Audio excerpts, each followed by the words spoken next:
आप सभी का स्वागत है आपके अपने YouTube channel Shri Ram classes में। और इस वीडियो में हम बात करेंगे कक्षा 8 की सामाजिक के सभी ऑब्जेक्टिव क्वेश्चन की। कक्षा 8 की सामाजिक एनसीईआरटी में जितने भी आपके ऑब्जेक्टिव क्वेश्चन बनते हैं उन सभी की इस वीडियो में हम चर्चा करेंगे। तो ये वीडियो जो बोर्ड के स्टूडेंट हैं उनके लिए भी, और जो प्रतियोगी परीक्षाओं की तैयारी कर रहे हैं, राजस्थान की किसी भी प्रतियोगी परीक्षाओं की तैयारी कर रहे हो या फिर एनसीईआरटी की जो भी सिलेबस में है, वो सभी के लिए इंपॉर्टेंट है। तो आप वीडियो को शुरू से अंत तक देखें ताकि आपको फ़ायदा पूरा मिले। तो ये सोशल साइंस है, SST कक्षा 8 की। इसका पहला प्रश्न है आपके सामने, रॉबर्ट क्लाइव ने हिंदुस्तान के नक्शे बनाने का काम किसको सौंपा था? तो इसका जो करेक्ट आंसर है वो हो जाएगा आपके जेम्स रेनेल। जेम्स रेनेल को जो रॉबर्ट क्लाइव ने हिंदुस्तान के नक्शे बनाने का काम सौंपा था। अगला क्वेश्चन है, भारत का प्रथम गवर्नर जनरल कौन था? तो जो वारेन हेस्टिंग्स है, वारेन हेस्टिंग्स, ये भारत के प्रथम गवर्नर जनरल थे। नेक्स्ट क्वेश्चन है आपका इसमें कि भारत का अंतिम वायसराय कौन था? तो भारत का अंतिम वायसराय जो बंटवारे के समय में था, विभाजन के समय में था, वो था लॉर्ड माउंटबेटन। लॉर्ड माउंटबेटन ये भारत के विभाजन के समय अंतिम वायसराय थे। अगला क्वेश्चन है, a history of British India, a history of British India नामक पुस्तक किसने लिखी? तो ये जेम्स मिल की किताब है। जेम्स मिल ने लिखी थी किताब ए हिस्ट्री ऑफ ब्रिटिश इंडिया। अगला क्वेश्चन आपका इसमें, वारेन हेस्टिंग्स भारत के प्रथम गवर्नर जनरल कब बने? तो ये 1773 में भारत के प्रथम गवर्नर जनरल बने थे। नेक्स्ट है इसमें, भारतीय राष्ट्रीय अभिलेखागार की स्थापना कब हुई थी? तो ये 1920 में की गई थी। अगला क्वेश्चन है, भारत का अंतिम शक्तिशाली मुगल बादशाह कौन था? तो ऑप्शन के अनुसार इसका जो करेक्ट आंसर हो जाएगा आपके औरंगजेब। नेक्स्ट है, सर्वप्रथम भारत आने वाली पश्चिमी ताकत कौन सी थी? तो वो थे आपके पुर्तगाली। पुर्तगाली जो इसकी पश्चिमी ताकत थी। और बक्सर का युद्ध कब लड़ा गया? तो बक्सर का युद्ध 1764 में लड़ाया गया था। अच्छा, इसकी जो PDF है वो हमारे टेलीग्राम चैनल पे आपको मिल जाएगी। उसका लिंक आपको नीचे डिस्क्रिप्शन बॉक्स में मिल जाएगा, वहाँ से इसको प्राप्त कर सकते हैं। और प्रतिदिन ये जो रात को होने वाली क्विज प्रतियोगिता में भाग लेने के लिए आप टेलीग्राम चैनल को ज़रूर से ज्वाइन करें। तो बक्सर का युद्ध जो है वो आपके 1764 में लड़ा गया था। इसी प्रकार से प्लासी का युद्ध कब लड़ा गया था? तो प्लासी का युद्ध 1757 में लड़ा गया था। नेक्स्ट है, महाराजा रणजीत सिंह कहाँ के राजा थे? तो ये पंजाब के राजा थे। महाराजा रणजीत सिंह पंजाब के राजा थे। पहली इंग्लिश फैक्ट्री किस नदी के किनारे शुरू हुई? तो ये हुगली नदी के किनारे शुरू हुई थी। अगला क्वेश्चन आपके कि शेर ए मैसूर के नाम से किसको जाना जाता है?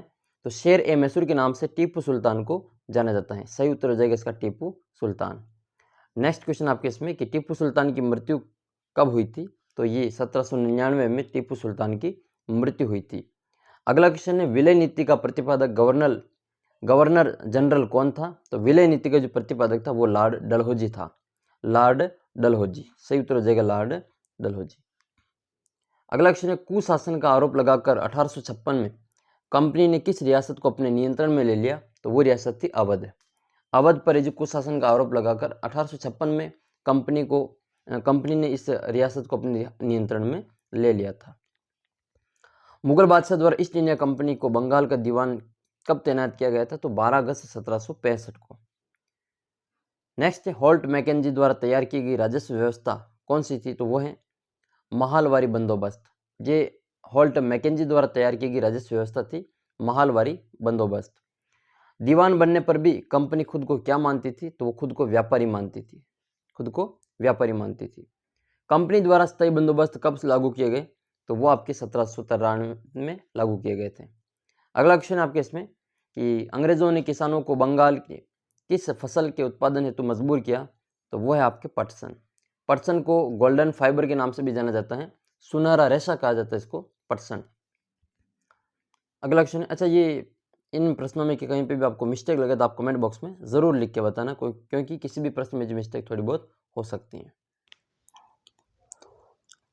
नेक्स्ट क्वेश्चन आपके 22वां इसमें कि स्थायी बंदोबस्त लागू होने के समय भारत का गवर्नर जनरल कौन था?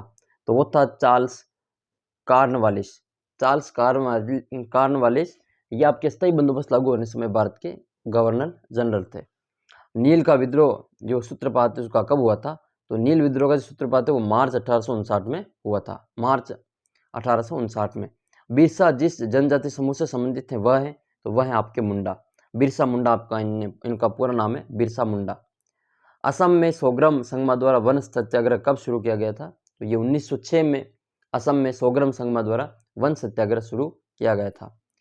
गुमंतु किसान मुख्य रूप से कहाँ रहते हैं? तो ये आपके पूर्वोत्तर और मध्य भारत में रहते हैं। पूर्वोत्तर और मध्य भारत में। किस जनजाति के लोग अपने को जंगल की संतान मानते हैं और केवल जंगल की उपज पर ही जिंदा रहते हैं? तो वो है आपके बैगा। जो बैगा जनजाति है वो आपके खुद को जंगल की संतान मानती है और अपने आपको जो जंगल की उपज पर ही जिंदा रखती है। अगला क्वेश्चन, चंपारण का आंदोलन जो है वो कब शुरू हुआ था? तो ये 1917 में शुरू हुआ था। चंपारण का आंदोलन 1917 में शुरू हुआ था। कैरिबियाई द्वीप समूह पर स्थित सेंट डोमिग्यू में नील की खेती करने लगे थे, तो वो आपके फ्रांसीसी इस डोमिग्यू में जो नील की खेती करने लगे थे। 30वां क्वेश्चन है कि कृत्रिम रंगों का निर्माण कब से होने लगा था? तो 19वीं सदी के आखिर में जो कृत्रिम रंगों का निर्माण होने लगा था। अवध पर सहायक संधि कब थोपी गई? तो ये 1801 में सहायक संधि थोपी गई थी। अगला क्वेश्चन आपके कि आखिरी मुगल बादशाह कौन था? तो ये बहादुर शाह जफर जो थे वो भारत के अंतिम मुगल बादशाह थे, बहादुर शाह जफर। 1857 में सबसे पहले विद्रोह कहाँ प्रारंभ हुआ था? तो ये आपके मेरठ से प्रारंभ हुआ था। अब डेट आपको कमेंट करनी है कि 1857 की क्रांति से का जो विद्रोह है वो मेरठ में कब शुरू हुआ था। इसकी डेट आपको नीचे कमेंट बॉक्स में लिख देनी है। मध्य भारत के जंगलों में रहते हुए अंग्रेजों के साथ छापामार युद्ध किसने किया था? तो अंग्रेजों के साथ छापामार युद्ध जो किया था वो तात्या टोपे ने किया था। अगला क्वेश्चन आपके कि बिहार में विद्रोही सिपाहियों का साथ किसने दिया था? तो कुंवर सिंह ने दिया था। बिहार में विद्रोही सिपाहियों का साथ कुंवर सिंह ने दिया था। बैरकपुर में अंग्रेज अफसरों पर हमला करने वाला क्रांतिकारी कौन था? तो वो था मंगल पांडे। बैरकपुर छावनी में अंग्रेज अफसरों पर जो हमला करने वाले क्रांतिकारी थे वो थे मंगल पांडे। कानपुर में क्रांतिकारियों का नेता कौन था? तो नाना साहेब कानपुर में क्रांतिकारियों के नेता थे। ब्रह्मो समाज की स्थापना किसने की? तो ब्रह्म समाज की स्थापना राजा राम मोहन राय के द्वारा की गई थी। करेक्ट आंसर इसका राजा राम मोहन राय। सती प्रथा पर पाबंदी कब लगी थी? तो 1829 में सती प्रथा पर जो पाबंदी लगाई गई थी। नेक्स्ट क्वेश्चन आपके इसमें कि गुलामगिरी पुस्तक के रचयिता कौन है? तो वो है आपके ज्योतिराव फुले। महात्मा ज्योतिराव फुले जो गुलामगिरी पुस्तक के रचयिता थे। अगला प्रश्न है कि मंदिर प्रवेश आंदोलन किसने शुरू किया? तो ये बी आर अम्बेडकर के द्वारा मंदिर प्रवेश आंदोलन शुरू किया गया था। स्त्री पुरुष तुलना नामक किताब किसके द्वारा लिखी गई? तो ये ताराबाई शिंदे के द्वारा स्त्री पुरुष तुलना किताब लिखी गई थी। सतनामी आंदोलन किसने शुरू किया? तो ये घासीदास ने शुरू किया था सतनामी आंदोलन। सत्य शोधक समाज के संस्थापक कौन थे? तो ये ज्योतिराव फुले जो हैं वो सत्य शोधक समाज के संस्थापक थे। पंडित रमाबाई ने विधवा गृह की स्थापना कहाँ पर की गई थी? तो ये पूना में की थी। पंडित रमाबाई ने विधवा गृह की स्थापना पूना में की थी। नेक्स्ट क्वेश्चन आपकी कि प्रार्थना समाज की स्थापना कब हुई थी? तो ये 1867 में हुई थी। नेक्स्ट है स्वतंत्रता मेरा जन्मसिद्ध अधिकार है और मैं इसे लेकर रहूंगा, यह नारा किसके द्वारा दिया गया था? तो तिलक के द्वारा दिया गया था। तिलक लोकमान्य बाल गंगाधर तिलक इन्होंने ये नारा दिया था। एक नाम आता है लाल बाल बाल और पाल, इन तीनों का पूरा नाम आपको नीचे कमेंट बॉक्स में लिखना है। अच्छा, ये गरम दल के नेता थे या नरम दल के, इसका भी आपको साथ में बता देना है। नेक्स्ट आपकी कि वर्नाकुलर प्रेस एक्ट, वर्नाकुलर जो प्रेस एक्ट है वो कब पारित किया गया? तो ये 1878 में पारित किया गया था। 1878 में वर्नाकुलर प्रेस एक्ट पारित किया गया था। भारतीय राष्ट्रीय कांग्रेस की स्थापना कब हुई थी? तो ये 1885 में की गई थी। भारतीय राष्ट्रीय कांग्रेस की स्थापना 1885 में हुई थी। और 1905 में बंगाल विभाजन करने वाला वायसराय कौन था? तो ये लॉर्ड कर्जन था। लॉर्ड कर्जन 1905 में बंगाल विभाजन करने वाला वायसराय था। चोरा चोरी घटना कब हुई थी? तो ये आपके फरवरी 1922 में हुई थी। चोरा चोरी की घटना फरवरी 1922 में हुई थी। 1930 में हुए आंदोलन का नाम बताना है। तो 1930 में जो ऑप्शन के अनुसार इसमें उत्तर हो जाएगा वो आपके सविनय अवज्ञा आंदोलन होगा। सविनय अवज्ञा आंदोलन 1930 में शुरू हुआ था। नेक्स्ट है जब अल्पसंख्यकों पर बहुसंख्यक की बहुमत की निरंकुशता को दबदबा एक समुदाय द्वारा दूसरे समुदाय के ऊपर होता था तो क्या कहते हैं? उसको अंतर सामुदायिक वर्चस्व कहते हैं।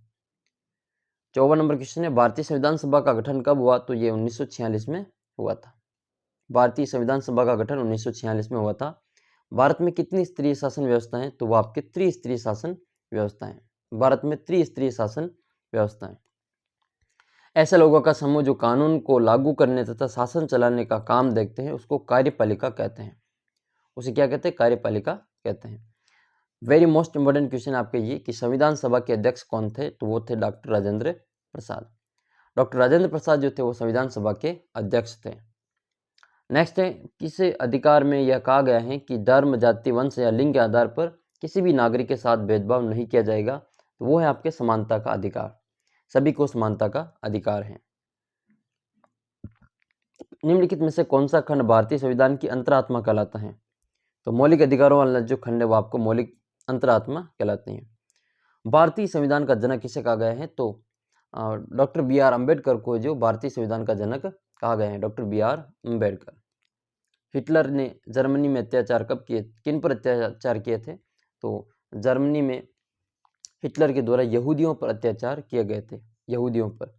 जिस देश में गैर मुसलमानों को मंदिर या गिरजाघर बनाने की छूट नहीं है वह कौन सा देश है? तो वह है आपके सऊदी अरब।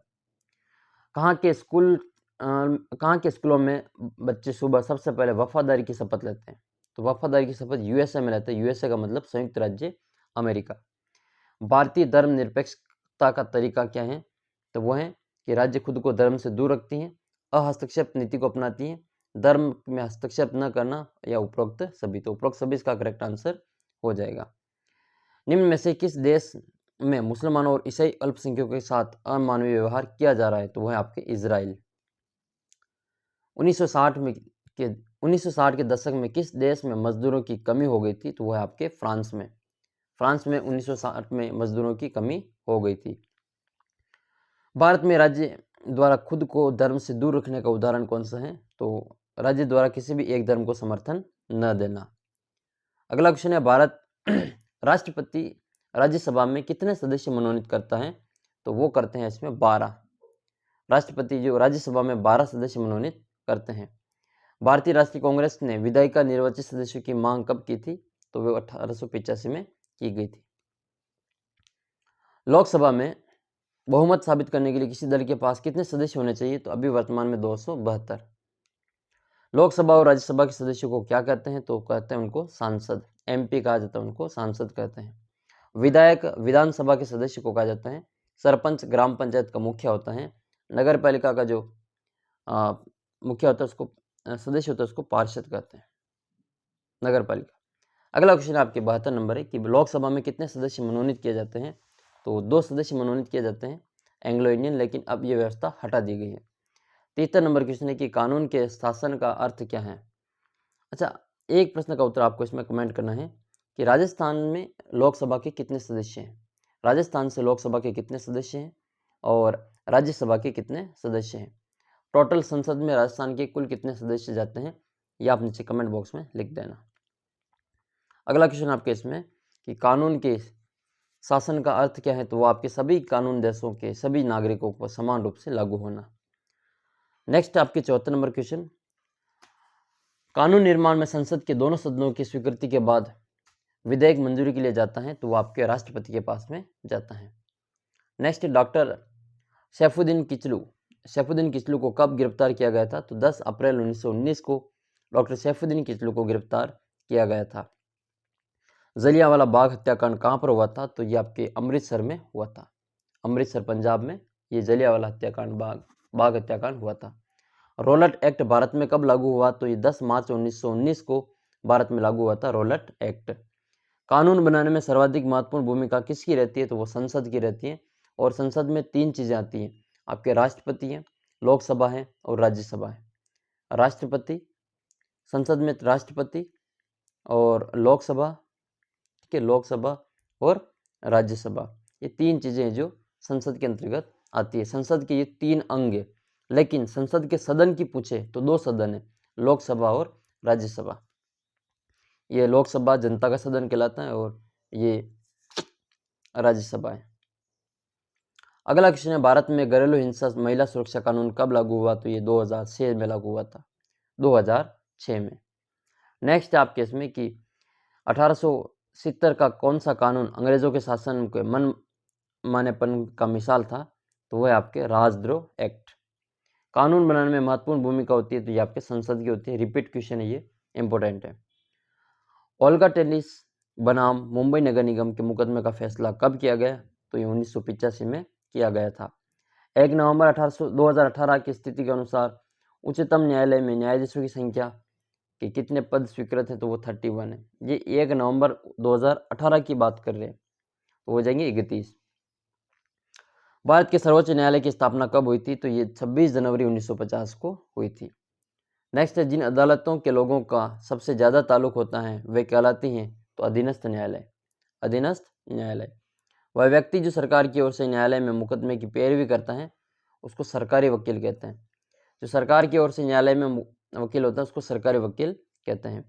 किसी अपराध के बारे में मिली शिकायत की जांच किसके द्वारा की जाती है? तो वो पुलिस के द्वारा की जाती है। पुलिस के द्वारा किसी भी अपराध के बारे में मिली शिकायत की जांच की जाती है।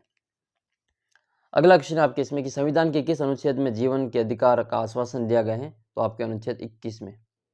अनुच्छेद 21 में FIR में उल्लेखित किया जाता है तो वारदात की तारीख, वारदात का समय, वारदात का स्थान, उपरोक्त सभी इसका करेक्ट आंसर होगा। अच्छा, आपको FIR का पूरा नाम बताना, देखिए ये FIR का पूरा नाम क्या होता है, नीचे कमेंट कर देना, देखिए परीक्षा में आ सकता है। जब पुलिस जांच पूरी करके अदालत में आरोप पत्र दाखिल कर देती है तब भूमिका शुरू होती है, तो वो फिर आपके सरकारी वकील की, न्यायाधीश की, बचाव पक्ष के वकील की और उपरोक्त तीनों की। तो उपरोक्त तीनों इसमें सही है। आरोपी वाकई दोषी है नहीं, इसका निर्धारण कौन करता है? तो ये आपके न्यायाधीश करते हैं कि आरोपी जो है वो दोषी है कि नहीं है, वो उसमें न्यायाधीश के द्वारा ही इसका जो निर्धारण किया जाता है। अगला क्वेश्चन आपके इसमें कि किस अनुच्छेद के तहत गरीबों द्वारा हेतु वकील उपलब्ध कराने की जिम्मेदारी राज्य के ऊपर सौंपी गई? तो 39A। न्यायाधीश मुकदमे का फैसला सुनाता है तो आपके अदालत में पेश किए गए साक्ष्यों के आधार पर, जो भी अदालत में साक्ष्य पेश किए जाते हैं उनके आधार पर न्यायाधीश मुकदमा का फैसला सुनाता है। निम्न में से कौन सा समुदाय भारत में हाशिए पर स्थित है? तो देखो ये तो इसमें ऑप्शन इसके अनुसार इसका हो जाएगा मुस्लिम समुदाय। आदिवासी समूह और औरों से बिल्कुल अलग दिखाई देता है क्योंकि उनके भीतर ऊंच नीच का बहुत कम फर्क आपको देखने को मिलता है। ये सच्चर समिति या खच्चर समिति का गठन कब किया गया? तो ये 2005 में किया गया था। 2005 में। 2011 की जनगणना के अनुसार भारत की कुल जनसंख्या में मुसलमानों का कितना प्रतिशत है? वो है 14.2%। आदिवासियों की अधिक जनसंख्या वाला राज्य कौन सा है? तो वो आपके छत्तीसगढ़ है। छत्तीसगढ़ आदिवासियों की सर्वाधिक जनसंख्या वाला राज्य है। अगला क्वेश्चन है, खनन और खनन परियोजनाओं द्वारा विस्थापित होने वाले आदिवासियों का प्रतिशत कितना है? तो वो आपके 50% है। टोटल 50% आपके विस्थापित। नेक्स्ट है आपके इसमें कि अल्पसंख्यक की अवधारणा का संबंध किससे है? तो बाकी जनसंख्या की तुलना में कम संख्या का होना, सत्ता और संसाधन तक का कम पहुंच होना, सामाजिक सांस्कृतिक पृथकता होना, उपरोक्त सभी। तो उपरोक्त सभी इसमें हो जाएगा। न्यामगिरी किस समुदाय का पवित्र पर्वत है? तो ये जो डोगरिया कोंड है उनका पवित्र पर्वत है न्यामगिरी डोगरिया कोंड। किस राज्य में 60 से ज़्यादा अलग अलग जनजाति समूह रहते हैं? तो वो आपके हो जाएगा ओडिशा या फिर उड़ीसा। अच्छा, उड़ीसा की राजधानी क्या है? उड़ीसा की राजधानी क्या है? और एक इसकी राजधानी से मिलता जुलता एक भारतीय क्रिकेटर का नाम भी है, एक भारतीय क्रिकेटर का नाम भी है, तो आप नीचे कमेंट कर देना। देखें नेक्स्ट है इसमें प्राकृतिक संसाधनों में सम्मिलित हैं, तो भाई जल भी सम्मिलित है, मृदा भी सम्मिलित है और खनिज भी, इसका मतलब उपरोक्त सभी सही है। निम्न में से कौन सा नवीकरणीय संसाधन है? तो इसमें आपको हो जाएगा सौर ऊर्जा। बाकी मशीनें, कोयला, पेट्रोलियम ये सीमित मात्रा में, नवीकरणीय हो जाएगा आपके सौर ऊर्जा। कौन सा संसाधन है? तो संसाधन में आपके वायु, जल और खाद्य पदार्थ सभी आ जाएंगे, उपरोक्त सभी। नेक्स्ट है फिर आपके कि संसाधनों के संबंध में सत्य कथन बताना है, तो संसाधन उपयोगी होते हैं, संसाधन मूल्यवान होते हैं, इसके अलावा संसाधन आवश्यकताओं की संतुष्टि करते हैं, इसका मतलब उपरोक्त सभी हैं। नेक्स्ट क्वेश्चन आपका इसमें कि वस्तुओं का खूब, अच्छा, संसाधन संरक्षण का तरीका कौन सा है? तो इसका तरीका तो ये है कि वस्तुओं का पुनर्चक्रण किया जाए, रिसाइकिल करके उनको काम में लिया जाए। कौन से ग्रह को जल ग्रह कहते हैं? तो भाई वाटर जो प्लानेट है वो इसमें आपके हो जाएगा पृथ्वी। पृथ्वी को जल ग्रह के नाम से जाना जाता है। पृथ्वी को नीला ग्रह भी कहते हैं, पृथ्वी को नीला ग्रह भी कहते हैं। आपको बताने की कौन से ग्रह को लाल तारा कहते हैं? लाल ग्रह किसे कहा जाता है? उत्तर इसका नीचे कमेंट बॉक्स में लिख देना। एक मॉर्निंग स्टार इवनिंग स्टार के बारे में भी पता हो तो आप लिख देना, मॉर्निंग स्टार और इवनिंग स्टार किसको कहते हैं। अगला प्रश्न आपके 109 नंबर है कि जल की कमी वाला प्रदेश कौन सा है। तो देखो अधिकांश अफ्रीका है, पश्चिमी एशिया है, संपूर्ण ऑस्ट्रेलिया और उपरोक्त सभी, ये सभी जो जल की कमी वाले प्रदेश हैं। वनों से हमें निम्न में से कौन सा उत्पाद प्राप्त होता है। तो लकड़ी भी प्राप्त होती है, गोंद भी और औषधियाँ भी। तो देखो इसी प्रकार के और प्रश्नों के लिए आप चैनल को सब्सक्राइब कर लेना। मैं आपके और भी प्रश्न लेकर आने वाला हूँ इसी प्रकार के, तो आप चैनल को सब्सक्राइब कर लेना। और रात की जो 8 बजे जो प्रतियोगी क्विज होती हैं उसमें भाग लेने के लिए आप टेलीग्राम चैनल को ज़रूर ज्वाइन कर देना। नीचे लिंक दे रखा है आपको डिस्क्रिप्शन बॉक्स में। प्राकृतिक वनस्पति और वन्य जीव संरक्षण हेतु निम्न में से क्या उपाय किया गया है।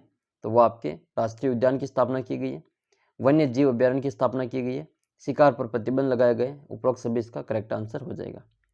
अच्छा, राजस्थान के किन्हीं भी 2 राष्ट्रीय उद्यानों और 2 वन्य जीव अभ्यारण्य के नाम आपको बताने जो काफ़ी फेमस हैं। जैसे राष्ट्रीय उद्यान में राजस्थान के भी लिख सकते हो, राजस्थान से बाहर के भी लिख सकते हैं। अगला क्वेश्चन 112 नंबर है इसमें कि कौन सा खनिज धात्विक खनिज है। तो देखो लोएस्क भी धात्विक है, बॉक्साइट भी है और मैग्नीज भी है। उपरोक्त सभी इसका करेक्ट आंसर है। अगला प्रश्न आपके 113 नंबर है कि कौन सा खनिज अधात्विक खनिजों की श्रेणी में आता है। तो चूना पत्थर, अब्रक और जिप्सम, ये तीनों ही अधात्विक खनिजों की श्रेणी में आते हैं। जब खनिजों को बाहर निकालने के लिए गहन कूपों की खुदाई की जाती है तो इसे क्या कहते हैं। तो इसको प्रवेदन कहते हैं। क्या कहते हैं इसको? प्रवेदन। अगला प्रश्न है कि स्थानांतरित कृषि कहाँ पे प्रचलित है। तो अमेजन बेसिन के सघन वनों में, उष्णकटिबंधीय अफ्रीका में, उत्तर पूर्वी भारत के कुछ क्षेत्र में, और उपरोक्त सभी इसका उत्तर हो जाएगा उपरोक्त सभी। नेक्स्ट है वाणिज्यिक कृषि में शामिल किया जाता है। तो वाणिज्यिक कृषि में वाणिज्यिक अनाज कृषि, मिश्रित कृषि, रोपण कृषि, उपरोक्त सभी। सही उत्तर इसका उपरोक्त सभी। एक छोटे भूखंड पर अधिक औजार और अधिक श्रम द्वारा कई फसलें उगाना क्या कहलाती है। उसको गहन निर्वाह कृषि कहते हैं। गहन निर्वाह कृषि। एक परिवार द्वारा अपनी आवश्यकता की पूर्ति हेतु की जाने वाली कृषि को क्या कहते हैं। उसको निर्वाह कृषि कहते हैं। नेक्स्ट है निम्न में से निर्वाह कृषि का लक्षण कौन सा है। तो वो हो जाएगा इसमें एक परिवार की आवश्यकता हेतु कृषि, पारंपरिक रूप से कम उपज की प्राप्ति, निम्न औद्योगिक प्रौद्योगिकी का उपयोग। उपरोक्त सभी इसका करेक्ट आंसर है। सुधा डेयरी कौन सा उपक्रम है। तो सुधा डेयरी एक सरकारी उपक्रम है। सुधा डेयरी सरकारी उपक्रम है। किस प्रकार के, ये प्रश्न रिपीट हो गया आपके इसमें, प्रश्न संख्या 122। कौन सी कृषि वाणिज्यिक कृषि में सम्मिलित है। तो अनाज कृषि, मिश्रित कृषि और रोपण कृषि। उपरोक्त सभी इसका करेक्ट आंसर है। प्राकृतिक संसाधन के उत्पादन निष्कर्षण से संबंधित आर्थिक क्रिया कौन सी है। तो वो हो जाएगी आपके प्राथमिक। निम्नलिखित में से प्राथमिक क्रिया कौन सी है। तो वो कृषि भी है, मत्स्य भी है, संग्रहण भी है और आपको उपरोक्त सभी है। रेशम के कीटों का वाणिज्यिक पालन क्या कहलाता है। तो उसको सेरिकल्चर कहते हैं। सेरिकल्चर। नेक्स्ट है विश्व की मुख्य खाद्य फसल कौन सी है। तो वो हो जाएगा आपके चावल। चावल विश्व की प्रमुख खाद्य फसल है। और पटसन का प्रमुख उत्पादक देश कौन सा है। वो आपके भारत। ऑप्शन के अनुसार इसका उत्तर हो जाएगा भारत। और निम्न में से पेय फसल कौन सी है। तो पेय फसल आपकी हो जाएगी इसमें चाय। चाय जो आपके पेय फसल है। इसके अलावा कॉफ़ी भी आपके पेय फसल है, कॉफ़ी। कपास को सफ़ेद सोना कहते हैं और ये जो पटसन इसको गोल्डन फाइबर के नाम से सुनहरा रेशा कहते हैं इसको। अगला प्रश्न है किस फसल के लिए तेज चमकीली धूप की आवश्यकता होती है। तो वो आपके कपास के लिए। अगला प्रश्न है कि उत्तर पूर्वी भारत में की जाने वाली स्थानांतरित कृषि का नाम क्या है। तो वो है आपके इसमें झूम खेती। झूम कृषि कहते हैं उसको, झूम खेती। और बाकी फिर ये आपके रिक्त स्थानों की पूर्ति है। तो ये हम अगले वीडियो में देखेंगे। और चैनल को अभी तक आपने सब्सक्राइब नहीं किया तो ज़रूर सब्सक्राइब कर लेना ताकि इसी प्रकार की वीडियो की अपडेट आपको सबसे पहले मिल सके। मिलते हैं अगले वीडियो में इसी प्रकार के महत्वपूर्ण प्रश्नों के साथ। तब तक जय हिंद, जय भारत।